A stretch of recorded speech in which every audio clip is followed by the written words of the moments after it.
नमस्कार. मी अमोल सोनोने, संचालक CCIT मूर्तिजापूर. आपणास माहीतच आहे की 27 फेब्रुवारी हा आपला मराठी राजभाषा दिन म्हणून आपण साजरा करतो आणि सर्वात आधी तर सर्वांना मराठी राजभाषा दिनाच्या खूप खूप शुभेच्छा. तर हा का बरं साजरा करतो? आपण आपला अभिमान व्यक्त करण्यासाठी हा साजरा करतो. आपल्या मातृभाषेचा सन्मान, संवर्धन आणि प्रसार करण्याची ही आपल्याला एक सुवर्ण संधी असते. आपल्याला माहीत आहे की आज जी गरज आहे ती तंत्रज्ञानाची आणि मराठी आणि तंत्रज्ञान हे संगम फार आवश्यक आहे. कारण भाषा आपली ओळख आहे आणि तंत्रज्ञान हे आपलं भविष्य आहे. मराठीतून तंत्रज्ञान वापरणं ही काळाची गरज आहे.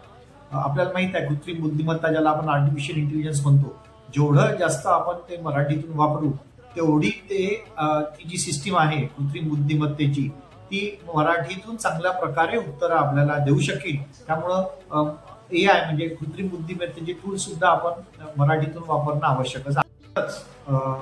म्हणजे ते वापरायचं कसं मराठीतून जास्तीत जास्त म्हणजे तंत्रज्ञान आपण ज्याला वेगवेगळ्या ऍप्स म्हणू किंवा गुगलमधले जास्तीत जास्त टूल्स म्हणू किंवा आर्टिफिशियल इंटेलिजन्स किंवा वेगवेगळ्या टेक्नॉलॉजीज ज्या आपण आजकाल वापरत आहोत तर ते मराठीतून कसं वापरायचं याकरिता महाराष्ट्र ज्ञान महामंडळ मर्यादित म्हणजेच MKCL आणि CCIT मूर्तिजापूर यांच्या संयुक्त विद्यमाने एक आम्ही कोर्स लॉन्च केला आहे आणि त्यातच तो घरून करता येईल, मोफत आहे आणि घरून करता येईल कारण त्याच नावाचा ऍप सुद्धा आहे आणि कोर्सचं नाव आहे ITत मराठी.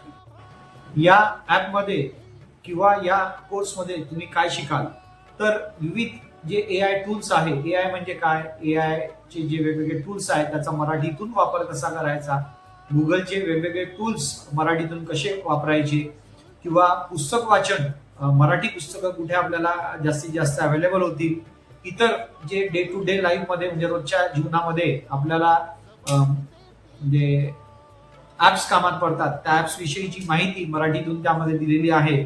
त्यानंतर वेगवेगळे शैक्षणिक आणि मनोरंजनासाठी उपयुक्त असे ऍप्स आपल्याला दिलेले आहेत या कोर्समध्ये. म्हणजे हा कोर्सही तोच आहे आणि ऍपचं नावही तेच आहे ITत मराठी मोफत आहे. घरी कुठल्याही एका मोबाईलवर रजिस्टर करा आणि या मराठी राजभाषा दिनी आपण एक संकल्प करूया की आपण जे IT शिकू किंवा नवीन डिजिटल जगाच्या ज्या काही नवीन गोष्टी येऊन राहिलेल्या आहेत त्या आपण मराठीतून शिकू आणि आपल्या मराठी भाषेचा अभिमान जपूया. गरजा महाराष्ट्र माझा.